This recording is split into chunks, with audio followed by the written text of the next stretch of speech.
Welcome to A9 TV. ముందుగా headlines చూద్దాం. పరిశ్రమల శాఖపై సీఎం చంద్రబాబు సమీక్ష. గత 5 ఏళ్ల కాలంలో పరిశ్రమల శాఖల పనితీరుపై రివ్యూ. రాష్ట్రం విడిచిపోయిన కంపెనీలను తిరిగి రప్పించేందుకు ప్రయత్నాలు.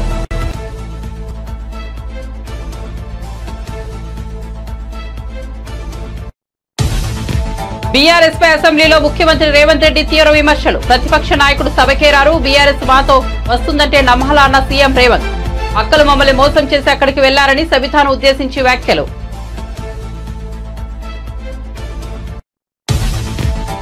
ఆరోగ్యశ్రీపై ప్రభుత్వ విధానమేంటో వెల్లడించాలని మాజీ మంత్రి విడుదల రజని డిమాండ్. అప్పుల సాకుతో ఆరోగ్యశ్రీ నుంచి ప్రభుత్వం వైదొలుగుతుందా అనే భయం ప్రజల్లో నెలకొందని వెల్లడి.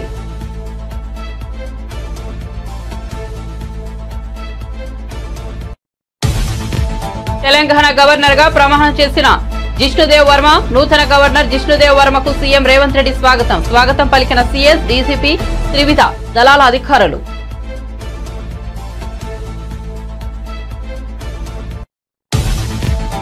మంగళగిరిలో మంత్రి పార్థసారథి ప్రెస్ మీట్. విజన్ లేని వ్యక్తి వల్ల రాష్ట్రం అధోగతి పాలైందని విమర్శలు. జగన్ అసెంబ్లీకి రాకుండా తప్పించుకుంటున్నారని వ్యాఖ్యలు.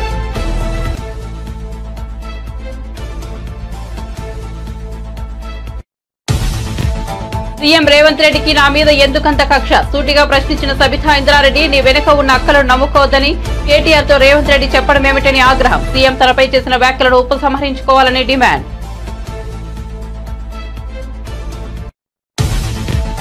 సీఎం కండకావరంతో మా ఎమ్మెల్యేలను అవమానించారు. సిగ్గు బుద్ధి జ్ఞానం తెచ్చుకోన్న కేటీఆర్. మహిళా శాసనసభ్యులపై అకారణంగా డోరు పారేసుకున్నారని ఆగ్రహం.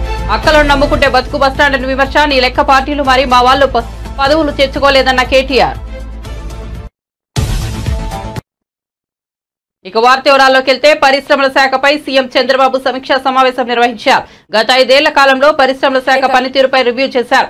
తెలుగుదేశం ప్రభుత్వ హయాంలో ఒప్పందం చేసుకున్న పారిశ్రామికవేత్తలు వైసీపీ ప్రభుత్వంలో వెనక్కు వెళ్లారని అధికారులు సీఎంకు తెలిపారు. ప్రభుత్వం సహకరించకపోవడం, వివిధ కారణాలతో వేధింపులకు పాల్పడడంతో భూ కేటాయింపులు జరిగిన తర్వాత కూడా వెళ్లిపోయిన పలు కంపెనీలు ఇండస్ట్రీ కోసం కేటాయించిన భూముల దుర్వినియోగం అయ్యాయని అంగీకరించిన అధికారులు రాష్ట్రం విడిచిపోయిన కంపెనీలను తిరిగి రప్పించుకునేందుకు గట్టిగా ప్రయత్నాలు చేయాలని ముఖ్యమంత్రి చంద్రబాబు ఆదేశాలు జారీ చేశారు.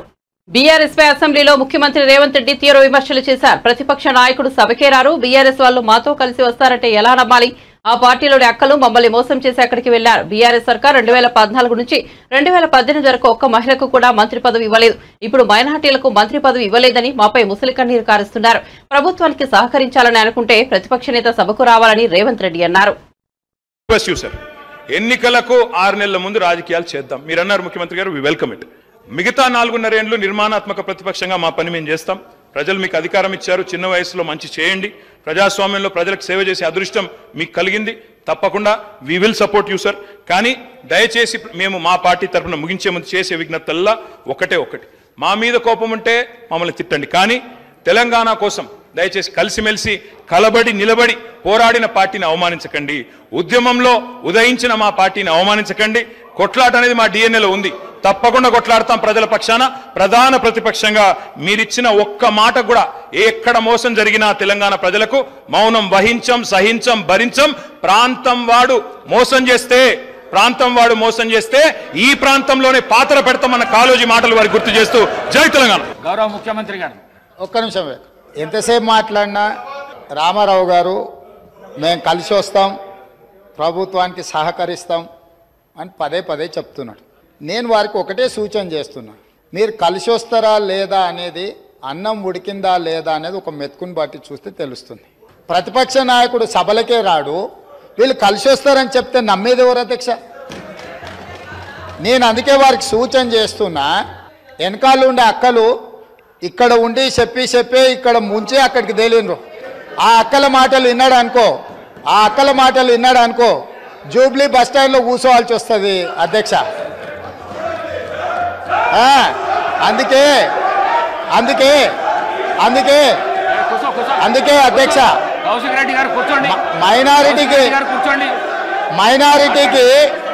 మైనారిటీకి మంత్రి ఇవ్వలేదన్నాడు. 2014 నుంచి 2019 వరకు ఒక్క మహిళకు కూడా మంత్రి పదవి ఇవ్వలేదు అధ్యక్ష. 5 సంవత్సరాలు ఒక్క మహిళకు కూడా మంత్రి పదవి ఇవ్వకుండా ఈ ప్రభుత్వాన్ని ఆనాడు ప్రభుత్వాన్ని నడిపి ఈ రోజు వచ్చి మైనారిటీలకు ఇవ్వలేదని ముసలి కన్నీరు గారుస్తారు అధ్యక్ష. కాబట్టి దయచేసి అన్ని విషయాలు మాకు తెలుసు, సహకరించేది ఉంటే ప్రతిపక్ష నాయకుడిని వచ్చి సభలో కూర్చోమని చెప్పుంది అధ్యక్ష. జగన్ కు దమ్ముంటే అసెంబ్లీకి వచ్చి మాట్లాడాలని, వారు ప్రజలకు చేసిన మేలు ఏంటో చెప్పాలని, అసెంబ్లీకి రాకుండా అబద్దపు పత్రిక టీవీ పెట్టుకుని గ్లోబల్స్ ప్రచారం చేయిస్తే చట్టపరంగా చర్యలు తీసుకుంటామని మంత్రి కొలుసు పార్థసారథి హెచ్చరించారు. మంగళగిరి టీడీపీ జాతీయ ప్రధాన కార్యాలయంలో జగ్గయ్యపేట ఎమ్మెల్యే శ్రీరామ్ రాజగోపాల్తో కలిసి నిర్వహించిన విలేకరుల సమావేశంలో మంత్రి పార్థసారథి మాట్లాడారు. ప్రజల ఉపాధి పట్ల విజన్ లేని వ్యక్తి వలన రాష్ట్రం అధోగతి పాలైందని విమర్శించారు. నేడు అటువంటి రాష్ట్రాన్ని గాడిలో పెట్టడానికి చంద్రబాబు ప్రయత్నిస్తున్నారని, చంద్రబాబు మీద నమ్మకంతో ఇతర రాష్ట్రాల వారు పెట్టుబడులు పెట్టడానికి చూస్తున్నారని వెల్లడించారు. మీరు చేసిన దుష్పరిపాలన 5 సంవత్సరాల ఫలితం కాదా అని చెప్పేసి అడుగుతామన్నా. నేను 45 రోజుల్లో చెల్లించాల్సిన పేమెంట్ని మీరు చెల్లించకపోవటం మూలంగా ఎన్నిసార్లు హాస్పిటల్స్ యాజమాన్యాలు స్ట్రైక్ ప్రకటించి లేకపోతే మన కోఆపరేషన్ విత్డ్రా చేసుకుని మేము వైద్య సేవలు అందించమో, మీరు పేషెంట్స్ డబ్బులు కడితేనే మేము వైద్యం చేస్తామని చెప్పేసి ఎంతమంది పేదలు ఇబ్బంది పడ్డారో తెలుసా అని చెప్పేసి నేను జగన్మోహన్ రెడ్డి గారిని ప్రశ్నిస్తామని. నేను మీరు చేసిన ఆర్థిక అవకతవకల మూలంగా ఈ రాష్ట్రాన్ని ఆర్థికంగా కుదేలు చేయటం మూలంగా మీరు లక్షల కోట్ల రూపాయలు కాంట్రాక్టర్లకు కానివ్వండి, హాస్పిటల్కి కానివ్వండి, ఆఖరికి భోజనాలు సప్లై చేసిన వాళ్ళకు కూడా మీరు బిల్లులు ఇవ్వలేని దుస్థితిలో ఈ రాష్ట్రాన్ని ముంచిన విషయం వాస్తవం కాదా అని చెప్పేసి అడుగుతామన్నా. నేను రాష్ట్రాన్ని దాదాపు 11 లక్షల కోట్ల అప్పులు ఊబిలోకి దించేసి ఈరోజు పత్తితులాగా 1500 కోట్లు ఇవ్వలేదు, ఆరోగ్యశ్రీకి డబ్బులు చెల్లించలేదని చెప్పేసి ప్రచారం చేయటం ఎంతవరకు ఆలోచించేయమని చెప్పేసి నేను ఇటువంటి అబద్ధాలని మానుకోమని చెప్పేసి కూడా ఈ సందర్భంగా తెలియజేస్తామని. నేను టీడీపీ, తెలుగుదేశం పార్టీ, చంద్రబాబు నాయుడు గారు, పవన్ కళ్యాణ్ గారు, మోడీ గారు ఈ రాష్ట్రంలో ఆరోగ్య పరిస్థితులు మెరుగుపరచడానికి కట్టుబడి ఉన్నామని చెప్పేసి మనం చేస్తామన్నాను. మరి గతంలో కూడా బీపీఎల్ దిగువనున్న 1,20,00,000 మందికి ఈ పథకాన్ని వర్తింపజేసి 4 ఏళ్లలోనే 5,330 కోట్ల రూపాయలు 12 లక్షల మంది రోగులకి చెల్లించిన ఘనత ఈ తెలుగుదేశం పార్టీ ప్రభుత్వం నుంచి కూడా నేను మనవి చేస్తాను. అంతేకాకుండా అనేకమైన వినికిడి లోపం ఉన్న వాళ్ళకి కాక్లియర్ ఇంప్లాంటేషన్ కానివ్వండి, గుండె ఊపిరితిత్తులకు సంబంధించి 6 లక్షల మందికి, మూత్రపిండ మార్పిడి లాంటి వాళ్ళకి 3.5 లక్షల మందికి మరి వైద్య సేవలు ఉచితంగా అందించిన ఘనత ఈ ప్రభుత్వం కూడా మనం చేస్తామని. నేను అంతేకాకుండా క్లెయిమ్ అందంగానే, అంటే వైద్యం చేయగానే హాస్పిటల్స్ పంపించే క్లెయిమ్స్ ఏదైతే ఉంటాయో 70% క్లెయిమ్స్ని వెంటనే చెల్లించిన ఘనత గత చరిత్ర తెలుగుదేశం పార్టీది, చంద్రబాబు నాయుడు గారిది అని చెప్పేసి కూడా ఈ సందర్భంగా నేను తెలియజేస్తామని. నేను మరి ఇప్పుడు గతంలో జగన్మోహన్ రెడ్డి గారి ప్రభుత్వం ఒకసారి ఆలోచించేయండి, ఎన్నిసార్లు ఈ రాష్ట్రంలో ఆసుపత్రులు మేము ఆరోగ్యశ్రీ సేవల్ని అందించలేము అని చెప్పేసి మరి ఈ సేవలను ఆపేసి ఒకసారి ఆలోచించమని చెప్పేసి మనం చేస్తాను. మీ చేతకాని తలం మూలంగా ఎంతమంది పేదలు ఈ ఆరోగ్యశ్రీ కింద వైద్య సేవలు కోల్పోయారో కూడా ఒకసారి ఆలోచించమని చెప్పేసి మనం చేస్తాను. మరి ఇటువంటి అబద్ధాలని ప్రచారం చేయటానికి పూనుకునే కంటే మీ పత్రిక ఉంది కదా అని చెప్పేసి దాంట్లో అబద్ధాలు ప్రచారం చేసి గోబెల్స్ ప్రచారం చేసే కంటే మీకు దమ్ముంటే, మీ పరిపాలనలో ఈ రాష్ట్ర ప్రజలకి మెరుగైన పరిపాలన అందించామని చెప్పేసి నమ్మకం ఉంటే, ఈ రాష్ట్రాన్ని ఏదైతే చంద్రబాబు నాయుడు గారు సోదాహరణంగా పూర్తి ఎవిడెన్స్తో సహా, ఆధారాలతో సహా ప్రతి డిపార్ట్మెంట్లో ఎంత బకాయిలు పెట్టారు, ఎంత నష్టం చేశారు, మీ పరిపాలన మూలంగా ఈ రాష్ట్రానికి ఎంత నష్టం చేకూరిందని ఆధారాలతో సహా చెప్తున్నారో, మీకు దాని మీద ఏమైనా అభ్యంతరాలుంటే దమ్ముంటే అసెంబ్లీకి రమ్మని చెప్పేసి కూడా సాక్షాత్ ముఖ్యమంత్రి గారే ఛాలెంజ్ చేశారు. ముఖ్యమంత్రి రేవంత్ రెడ్డికి తనపై కక్ష ఎందుకని బీఆర్ఎస్ ఎమ్మెల్యే సబితా ఇంద్రారెడ్డి ప్రశ్నించారు. కేటీఆర్ ను ఉద్దేశించి సీఎం రేవంత్ రెడ్డి మాట్లాడిన మాటలు సరికాదన్నారు. నీ వెనుక కూర్చున్న అక్కలను నమ్ముకోవద్దు, మోసం చేస్తారని కేటీఆర్ ను ఉద్దేశించి ముఖ్యమంత్రి అనడం సరికాదన్నారు. తాము ఏం మోసం చేశాం, ఎవరిని ముంచామో చెప్పాలన్నారు. రేవంత్ రెడ్డి కాంగ్రెస్ పార్టీలోకి వస్తే మంచి మనసుతో ఆయనను ఆహ్వానించానన్నారు. పార్టీలోకి రా తమ్ముడు, వస్తే ఈ పార్టీకి భవిష్యత్తులో ఆశాకిరణం అవుతుందని రేవంత్ రెడ్డికి చెప్పింది తానే అన్నారు. ముఖ్యమంత్రి అవుతావని కూడా రేవంత్ రెడ్డికి ఆనాడే చెప్పానన్నారు. అలా చెప్పలేదని గుండె మీద చేయి వేసుకుని చెప్పాలన్నారు. ఎన్నికల సమయంలో కూడా తనపై విమర్శలు చేశారని ఆగ్రహం వ్యక్తం చేశారు. అధ్యక్ష, తప్పకుండా చర్చ పెట్టుకుందాం. అక్కడున్న లేపాట్లకు వచ్చిండ్రు, ఎక్కడ పోయిందో తప్పకుండా చర్చ పెట్టుకుందాం. గౌరవ ముఖ్యమంత్రి గారు ముఖ్యమంత్రి అయిన తర్వాత కేసీఆర్ ఇంటి మీద వాళ్ళ కాకినా ఇంటి మీద వాళ్ళతో కాల్ చేస్తానడు. ఎంతమంది ఉన్నారు అధ్యక్ష ఇప్పుడు అక్కడ? ఎందుకు చేర్చుకున్నారు అధ్యక్ష? గౌరవ ముఖ్యమంత్రి గారు ఎంజాయ్ చేస్తున్నారు. ఇప్పుడు మాట్లాడుతుంటే గుండె మీద చేసుకొని చెప్పాలి అధ్యక్ష. ముఖ్యమంత్రి గారు కూడా ఆ రోజు నేను అక్కగానే ఆశీర్వదించిన, ఆ రోజు పార్టీలోకి వస్తున్నప్పుడు ఒక అక్కగా ఆశీర్వదించిన, బాబు నువ్వు చాలా పెద్దగా ఎదుగుతావు, ఈ రాష్ట్రానికి ముఖ్యమంత్రి అవుతావు, రాయి పార్టీలకని ఆహ్వానించిన నేను. ఈ రోజు మరి నన్నెందుకు కక్ష తీర్చుకుంటున్నాడు నాకు అర్థమైతలేదు. ప్రతిసారి ప్రతి అసెంబ్లీలో ఆడబిడ్డ బాధ అవుతుంటే వినే స్థితిలో లేరా? వినే స్థితిలో లేరా మీరు? ఎందుకు నన్ను టార్గెట్ చేసిండు? ఒక్క మాట్లాడి చెప్పండి అధ్యక్ష. అధ్యక్ష ముఖ్యమంత్రి గారు ఒక మాట అన్నారు కేటీఆర్ గారిని, నీ వెనక కూర్చున్న అక్కలను నమ్ముకోవద్దు, మోసం చేస్తున్నాడు. ఏం మోసం చేసినాం అధ్యక్ష? ఏం ముంచినాం అధ్యక్ష? ఈయనను ముంచినాం అధ్యక్ష.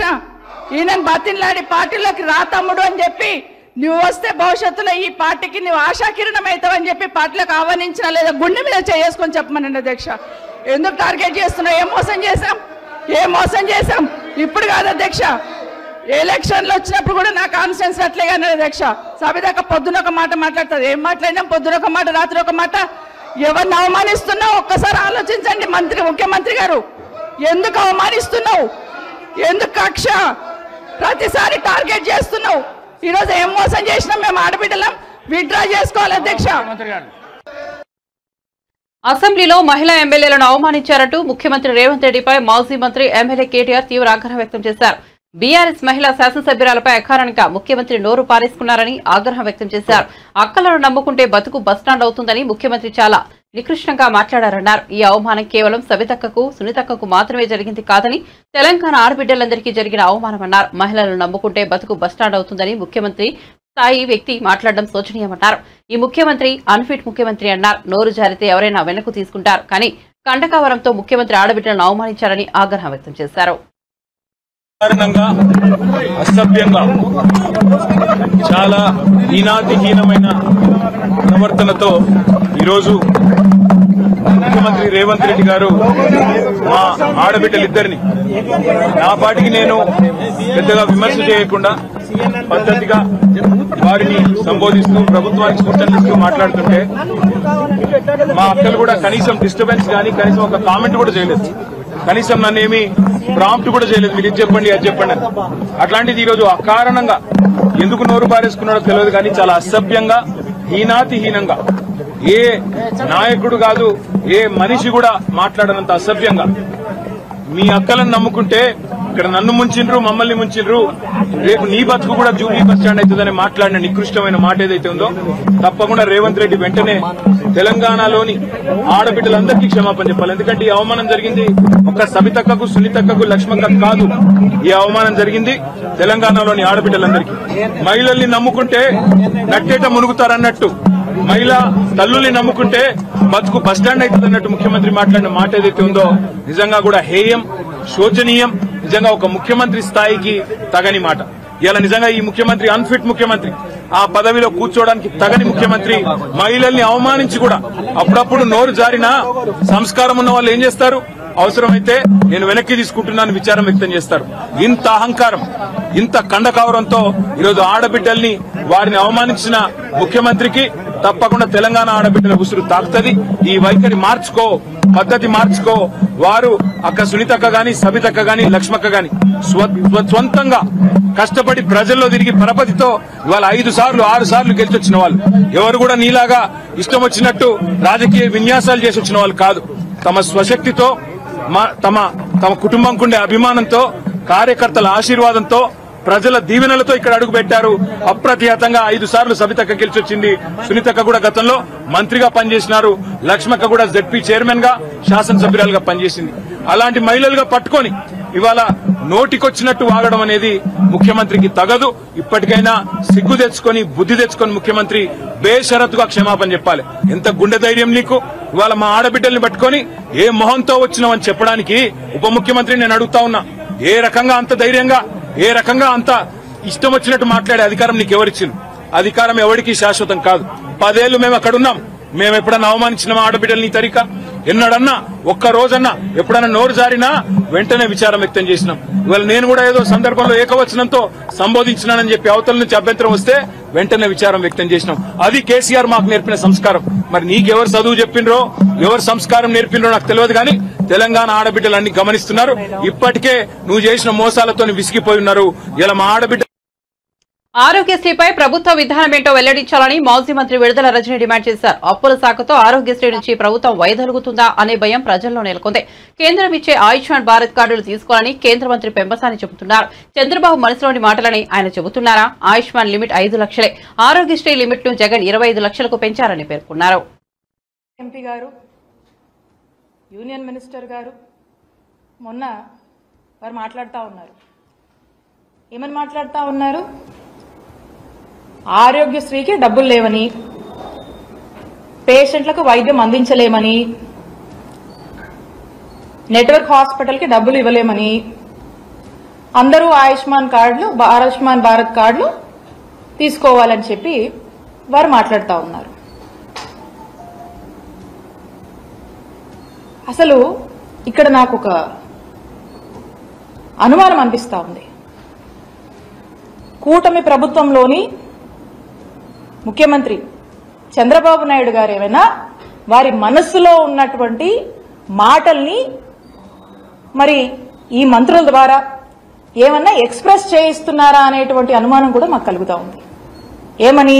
హెల్త్ వాళ్ళకంత ప్రయారిటీ కాదని, మరి ఆరోగ్యశ్రీని ఏమైనా వైండప్ చేస్తున్నారనేటువంటి ఒక అనుమానం కూడా మనకు కలుగుతా ఉంది. ఆయుష్మాన్ భారత్ కార్డ్స్ వాళ్ళకున్నటువంటి టెక్నికాలిటీస్ కావచ్చు, వాళ్ళు మనకు ఇస్తున్నటువంటి దీని ప్రకారం మనం చూస్తున్నట్టే మాకు బాధలు ఉన్నాయి, కష్టంగా ఉందని చెప్పి వారు మాటలు చెప్తా ఉన్నారు. నేను చెప్తా ఉన్నాను, గత ప్రభుత్వంలో అంటే చంద్రబాబు నాయుడు గారి హయాంలో 2014 నుంచి 19 వరకు వాళ్ళ హయాంలో వాళ్ళు మిగిల్చినటువంటి బకాయిలు 632 కోట్లుంటే ఆ బకాయిల్ని ఏమాత్రం కూడా మేము సాకులు చెప్పకుండా మేము బాధ్యత తీసుకొని మా జగన్మోహన్ రెడ్డి గారు, మా నాయకుడు జగన్మోహన్ రెడ్డి గారు వాటిని క్లియర్ చేసి 1050 ప్రొసీజర్స్ ని 3257 ప్రొసీజర్స్ కి పెంచి సంవత్సరానికి 1000 కోట్లు మీ హయాంలో మీరు ఖర్చు పెడితే 3000 కోట్ల వరకు కూడా ఖర్చు పెట్టి బ్రహ్మాండంగా రాష్ట్ర ప్రజలందరికీ కూడా వైద్య సేవలు అందించినటువంటి ఘనత జగన్మోహన్ రెడ్డి గారి ప్రభుత్వానికి దక్కింది. ఆ నమ్మకాన్ని కూడా ప్రజల్లో మేము నిలుపుకుంటున్నాం. మరి ఈ రోజున ఈ సాకులు చెప్తూ ఏవో అప్పులున్నాయని చెప్పి, ఏదో బకాయిలున్నాయని చెప్పి మీరు మీ బాధ్యత నుంచి ఏమైనా వైదొలుగుతున్నారా? మీరేం ఇండికేషన్ ఇస్తున్నారు అనేటువంటి సందేహము ఈరోజు రాష్ట్ర ప్రజలకు కలుగుతుంది. యలమంచిలి మండలంలో వరద ముంపు గ్రామం బాడవలో రాష్ట్ర జలవనరుల శాఖ మంత్రి నిమ్మల రామానాయుడు పర్యటించారు. గ్రామాన్ని వరద నీరు దిగ్బంధం చేయడంతో ట్రాక్టర్పై చేరుకుని 4-5 అడుగుల నీటిలోనే తిరిగారు.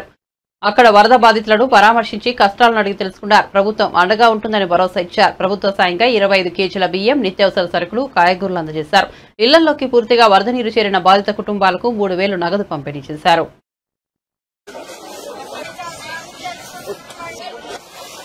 తెలుగుదేశం, జనసేన, బీజేపీ ప్రభుత్వాన్ని ప్రజలు ఏ రకంగా అయితే ఆశీర్వదించారో ఆ రకంగా కృష్ణమ్మ తల్లి కూడా ఈ యొక్క ఎన్డీఏ ప్రభుత్వాన్ని ఆశీర్వదించినట్టుగా ఉన్నటువంటి పరిస్థితి. అందుకే గత సంవత్సరం నుంచి అంత ముందు సంవత్సరం కూడా నిండినటువంటి శ్రీశైలం డ్యాము మరి ఈ రోజు దాని కెపాసిటీ 215 టీఎంసీలు అయితే ఈ రోజు ఆల్రెడీ 203 టీఎంసీల వరకు కూడా నీటి నిండినటువంటి పరిస్థితుల్లో ఏదైతే దానికి 5 స్పిల్వే గేట్లు కూడా ఈ రోజు ఓపెన్ చేసి కిందకి 1,35,000 క్యూసెక్కుల నీరు నాగార్జున సాగర్ ప్రాజెక్టుకి నిన్ననే విడుదల చేయడం జరిగింది. కృష్ణా డెల్టా ఏదైతే ఉందో వారికి కూడా త్రాగునీరు, సాగునీరు కూడా అందించేటువంటి విధంగా ఏదైతే శ్రీశైలంకి రోజుకి దగ్గర 4 లక్షల క్యూసెక్కులు పైబడి నీరు ఏదైతే వస్తుందో దాన్ని ఆ రోజే మేము క్యాలిక్యులేట్ చేసి రాయలసీమ పూర్తి అవసరాలు తీర్చేటువంటి విధంగా పోతిరెడ్డిపాడు ద్వారా నీటిని మేము విడుదల చేస్తూ ఉన్నాం.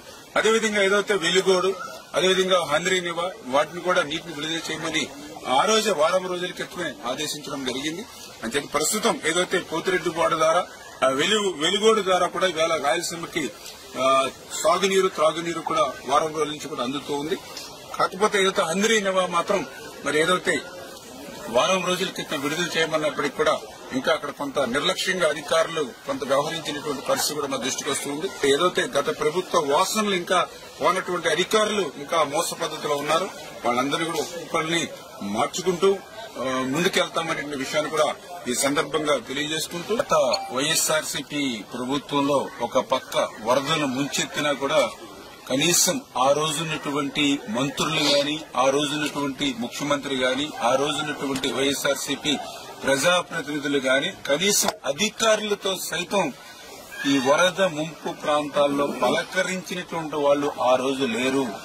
ఆ రోజు పసిపిల్లలకు సైతం పాల ప్యాకెట్లు కూడా లేక ఈ యొక్క వరద నీరుని కాసి వడపెట్టి ఆ వేడి నీళ్లనే చంటి పిల్లలకి పట్టించినటువంటి పరిస్థితి దుస్థితి గత వైఎస్ఆర్సీపీ పాలనలో మేము చూసాం. కానీ ఈ రోజు తెలుగుదేశం జనసేన బీజేపీ ఎన్డీఏ ప్రభుత్వం వచ్చిన తర్వాత వేళ వరద మా గడపకి తాకక ముందే ఈ యొక్క ఎన్డీఏ ప్రభుత్వం సహాయం మా గడపలోకి వస్తూ ఉన్నాయి. ఆ 25 కేజీల బియ్యం, కందిపప్పు, ఆయిల్ ప్యాకెట్, ఉల్లిపాయలు, ఆలుగడ్డ ఇవన్నీ కూడా మా ఇంటికి చేరుతూ ఉన్నాయి మేము అడగక ముందే అని ఎంతో సంతోషాన్ని. శంషాబాద్ విమానాశ్రయంలో తెలంగాణ నూతన గవర్నర్ జిష్ణుదేవ్ వర్మకు ముఖ్యమంత్రి రేవంత్ రెడ్డి స్వాగతం పలికారు. బుధవారం త్రిపుర నుంచి శంషాబాద్ విమానాశ్రయం చేరుకున్న నూతన గవర్నర్ కు సీఎం రేవంత్ రెడ్డి, ప్రభుత్వ ప్రధాన కార్యదర్శి శాంతికుమారి, డీజీపీ జితేందర్, త్రివిధ దళారుల అధికారులు, రాష్ట్ర ప్రభుత్వ సలహాదారు హరకార వేణుగోపాలరావు, ఇతర ఉన్నతాధికారులు స్వాగతం పలికారు. అనంతరం శంషాబాద్ విమానాశ్రయంలో సాయుధ దళాల గౌరవ వందనాన్ని నూతన గవర్నర్ జిష్ణుదేవ్ వర్మ స్వీకరించారు.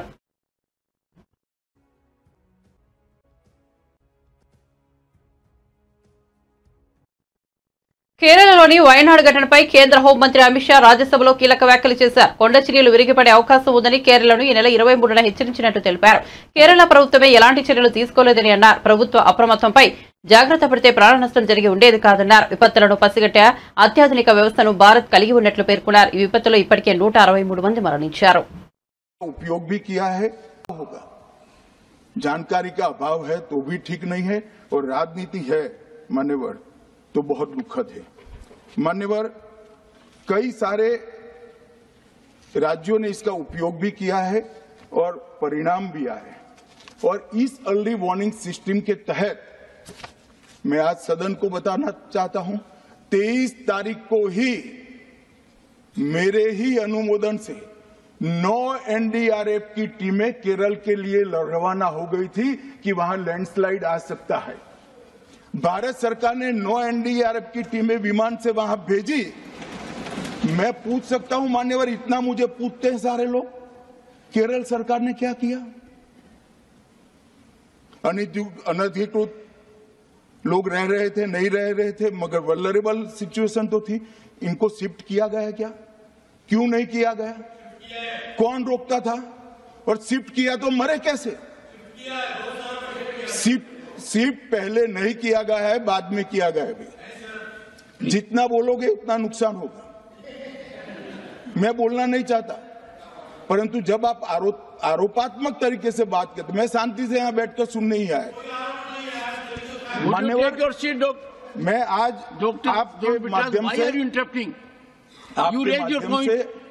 कहना चाहता हूं कि early warning system Narendra Modi ji 2014 में प्रधानमंत्री बने, 2016 से ये प्रोजेक्ट चालू हुआ और 23 तक दुनिया की सबसे आधुनिक अर्ली वार्निंग सिस्टम कहीं पर है तो भारत में।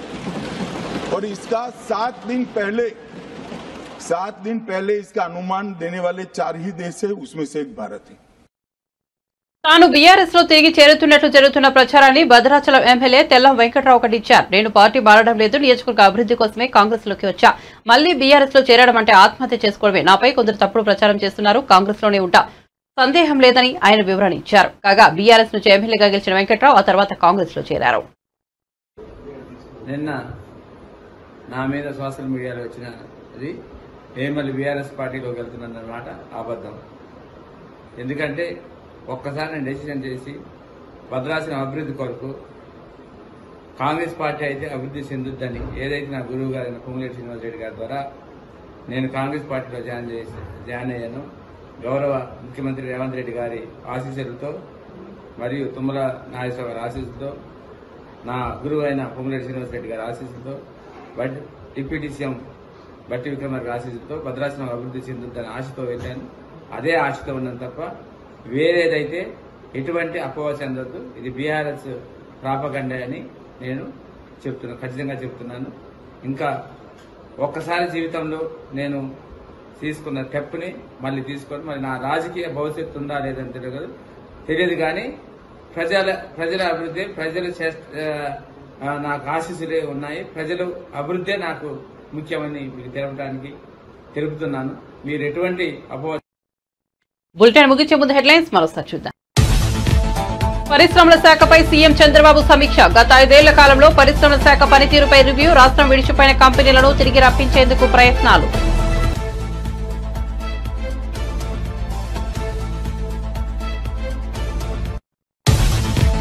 బీఆర్ఎస్ పై అసెంబ్లీలో ముఖ్యమంత్రి రేవంత్ రెడ్డి తీవ్ర విమర్శలు. ప్రతిపక్ష నాయకుడు సభకే రారు, బీఆర్ఎస్ మాతో కలిసి వస్తుందంటే నమ్మాలా అన్న సీఎం రేవంత్. అక్కలు మమ్మల్ని మోసం చేసి అక్కడికి వెళ్లారని సబితాను ఉద్దేశించి వ్యాఖ్యలు.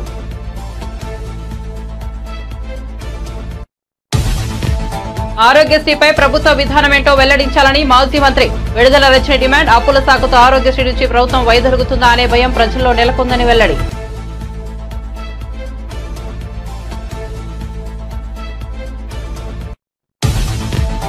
తెలంగాణ గవర్నర్ గా ప్రమాణం చేసిన జిష్ణుదేవ్ వర్మ. నూతన గవర్నర్ జిష్ణుదేవ్ వర్మకు సీఎం రేవంత్ రెడ్డి స్వాగతం పలికిన సీఎస్, డీజీపీ, త్రివిధ దళాల అధికారులు.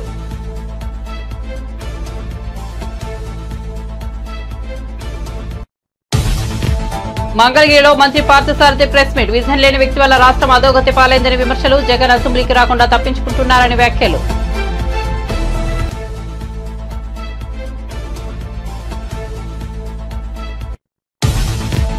సీఎం రేవంత్ రెడ్డికి నా మీద ఎందుకంత కక్ష? సూటిగా ప్రశ్నించిన సబితా ఇంద్రారెడ్డి. నీ వెనుక ఉన్న అక్కలు నవ్వుకోవద్దని కేటీఆర్ తో రేవంత్ రెడ్డి చెప్పడం ఏమిటని ఆగ్రహం.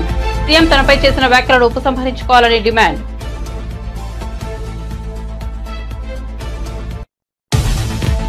సీఎం కండకావరంతో మా ఎమ్మెల్యేలను అవమానించారు. సిగ్గు బుద్ధి జ్ఞానం తెచ్చుకోవాలన్న కేటీఆర్. మహిళా శాసనసభ్యులపై అకారణంగా నోరు పారేసుకున్నారని ఆగ్రహం. అక్కలు నమ్ముకుంటే బతుకు బస్తాడని విమర్శ. నీ లెక్క పార్టీలు మరి మా వాళ్ళు పదవులు తెచ్చుకోలేదన్న కేటీఆర్. మరిన్ని అప్డేట్స్ కోసం చూస్తూనే ఉండండి A9 TV.